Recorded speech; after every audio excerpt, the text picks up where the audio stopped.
twisted pride and cynicism.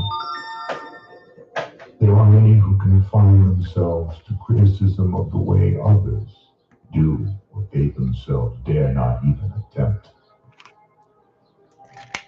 There is no more unhealthy being, no man less worthy of respect than he who either really holds or feigns to hold an attitude of sneering disbelief toward all that is great and lofty, whether in achievement or in that noble effort which, even if it fails, comes to second achievement.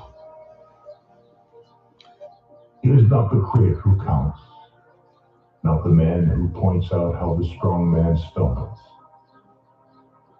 or where the doer of deeds could have done them better. The credit belongs to the man who is actually in the arena. Okay, good morning. Good morning, people. A link to the rest of that video is in the notes down below, the description down below. Please subscribe to this so that every morning you'll get a little notification when it's posted. Alexa, what time is it? It's 5:37 a.m. Great. What is the date? Alexa, what is the date? It's Friday, April 29th. Friday, April 29th at 5:38 a.m. What's the weather? Alexa, what's the weather like? In Pahrump, it's 60 degrees Fahrenheit with clear skies. Today, we can look for lots of sun with a high of 82 degrees and a low of 54 degrees. Okay, great. Thank you. Okay, so here we are, another Friday. Just a little sub note.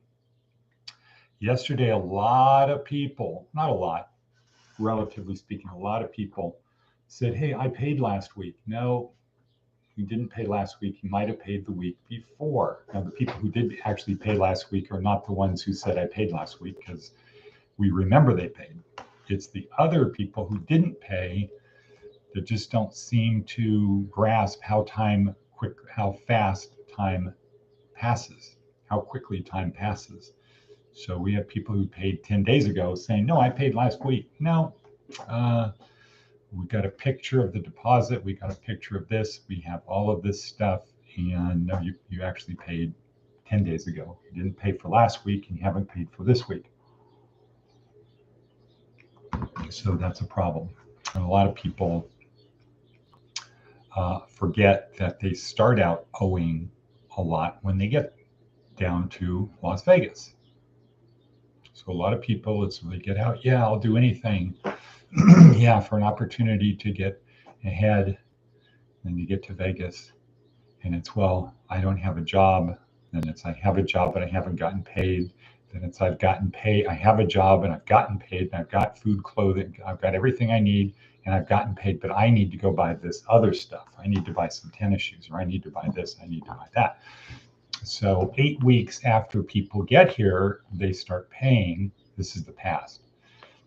8 weeks after they get here, they start paying, and then they start thinking that they're paying. They just kind of seem to forget about all of the previous 8 weeks. It's like, well, I'm just paying per week. No, you have to pay that. So to be clear to everybody, here is the new program. If you want to be here in May, if you don't, that's a different story. If you do, if you pay for the month of May in advance, it's only $600. That's less than half the cost of being at a weekly. And you don't get anything at the weekly other than your room key. So $600 up front, number one. And I'm told it costs almost $600 to even move into a weekly. If you are current, if you have been paying, but you can't pay the $600 up front, then it's $150 a week plus $25 as a contribution, $25 extra. So $150 a week plus 25 extra, that's $175. If you have a past due, it's plus an additional $50. So if you owe $1,000, which most people who are in arrears owe double that. If you owe $1,000, $50 a week is going to take 20 weeks, 5 months to pay that back. That's not unreasonable. It's not unreasonable. It's what was agreed to. We've done our part. All we're asking you to do is to do what you promised to do. Okay, so 5 minutes and 41 seconds into it. This is Friday. This is the last Friday of the month. We've got tomorrow, and Sunday then is May 1st. So we are not going to be chasing you. We are going to assume you're an adult. We're going to treat you like an adult. And if you owe money, you need to make arrangements to pay. Everybody receives an invoice in their email and or text message. Everybody who receives an email also gets 2 reminders. There's no reason for us to have to send you additional notes to say, well, send me an invoice and I'll pay. No, you've already gotten at least 3, plus the ones from the past that you didn't pay. Not hard to find them in your Gmail. You cannot use that as an excuse of you're waiting for us to send you an invoice because it's already been sent. You don't get to do that with your car payment, your phone payment, your living anywhere else. This is part of being a responsible person who's going to be treated properly in the world, is you have to step up and do your part. And if you're not going to do your part, you have a duty to tell the other people, hey, can I pay next week? You don't wait till they come to you and say, where's your money? And then say, oh yeah, sorry about that. I've been meaning to tell you. No, you've got to do it upon yourself. Additionally, Bo is there, and he'll be going around nightly, since he goes to work early, to see people. You have a duty. You can leave your money order with a roommate. You shouldn't even have to do a money order. Everybody gets paid electronically. Just pay it on your debit card or your credit card. Okay, so now we're 7 minutes and 34 seconds into it. Who does the credit belong to? Does it belong to the critic who's pointing out how it could have been done better? Is it done by the people standing on the sideline saying, well, if I had done this, here's what I would have done. President Trump sucks. President Biden sucks. He could have done this or done that. Or this guy sucks. He could have done that. Who does the credit belong to? The person who points out how it could have been done better? Oh, I would have done it this way. Is that who the credit belongs to? So according to the very famous Teddy Roosevelt speech delivered in Paris, I think it was around 1916, the credit belongs to the person who's actually in the arena, the person who is doing the deeds, even if they come up short, even if it's not what was expected. That's the person who deserves the credit, because even if you fall short doing things that are big, it's worthwhile. So that would be an attitude to take towards life. I don't need to always win. I need to try to do things that make it better for people. Okay, let's talk about Seth Godin. The market has spoken. Okay, what does that mean? Why would someone buy a share of stock for $945? One reason might be that they think they can sell it tomorrow for $950. A more common sense is that someone bought it an hour ago for $940. A more common reason is that someone bought it an hour ago for $940. Of course, this applies to more than equities. Why buy a Birkin bag for more than $25,000? Why buy a Birkin bag for more than $25,000? Because someone else did. The only thing worse than losing an auction by a few dollars is winning one by a lot. All of this makes sense until it doesn't. The market is very smart about any given moment in time, but not always particularly smart about the future. Okay, not one of the better ones. That would be a lot of deep thought to go into how to make that relevant to what we're doing.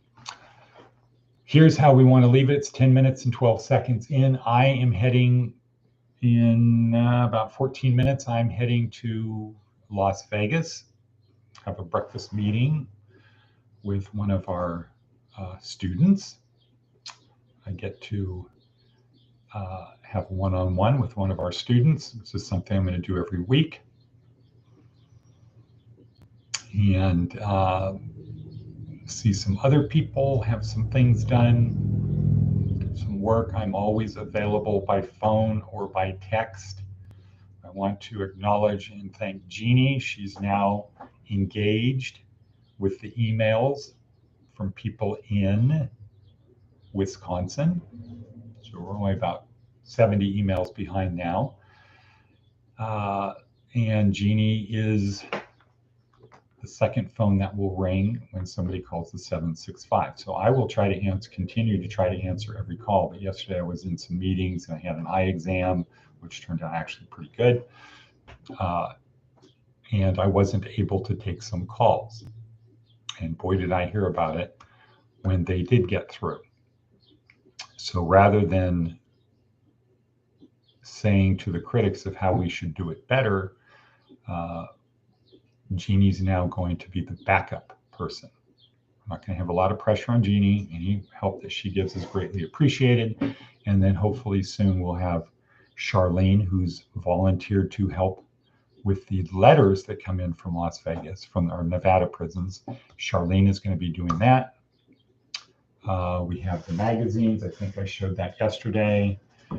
Please reserve your copy. Let me know if you want a copy of the book. Send me a text, send me an email, put it in the comments down below. Subscribe to this channel. This is stuff that's very important for moving forward in life. You might not think it is, but that's how life works.